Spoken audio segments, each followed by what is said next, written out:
Alexander the Great had turned a crisis into victory in war.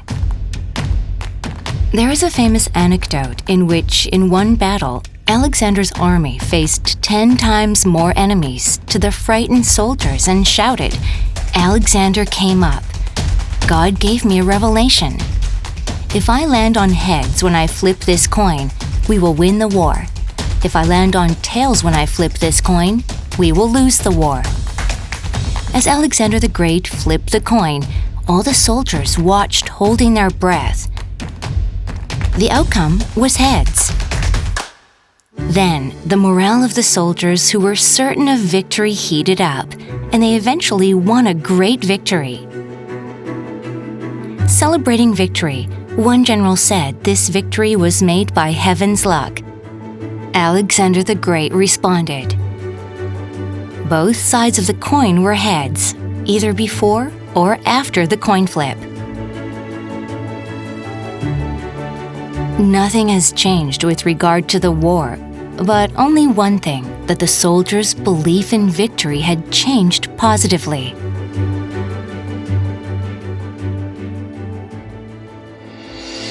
Robert K. Merton, a professor of social psychology at Harvard University, in his book named Social Theory and Social Structure, has introduced an amazing theory of the self-fulfilling prophecy. A self-fulfilling prophecy is a process in which a person or group's belief or expectation, whether it is right or wrong, affects a situation or an individual or group's behavioral outcome. Simply put, if you think it's going to happen, then it's going to happen. Dr. Merton gave an example.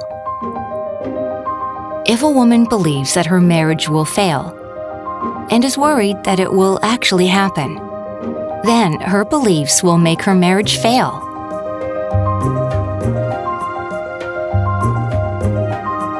Examples like this happen often in our daily lives.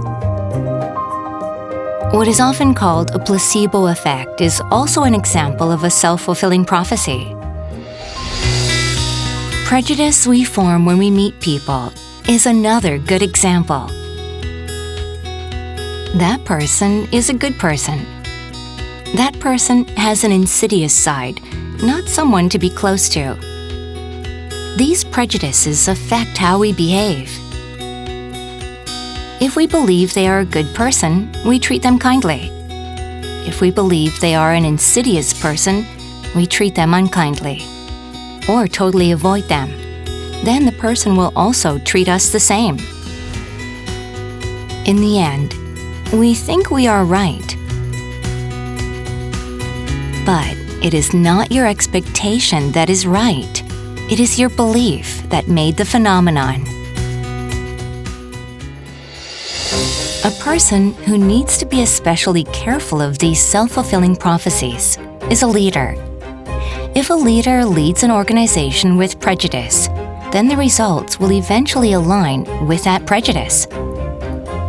If a leader keeps a person he likes and gives opportunities to him or her only, he or she will swear loyalty to the leader and act in the leader's favor.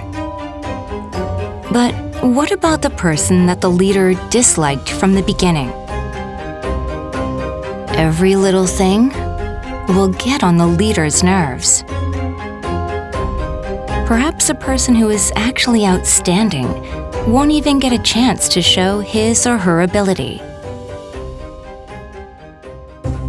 In the end, in order for organizations or companies, yourself and your members to achieve positive results, the leader's positive self-fulfilling prophecy must come first. You reap what you sow. In other words, if we want to achieve positive results, we need to first think of ourselves and others positively. In personal relationships, you get what you give. If you have positive expectations for others, then they will also treat you positively. On the contrary, if you have negative expectations for others, then they will also treat you negatively. This is the same in the case of pursuing interests. If we only think of our own interests, then others will also only think of their own interests. The greatest value of a company or organization is trust from its customers and members. According to the self-fulfilling prophecy, if we want to be trusted by others, we need to first trust others. If you dream of network marketing that grows with trust, then you shall not forget, you reap what you sow.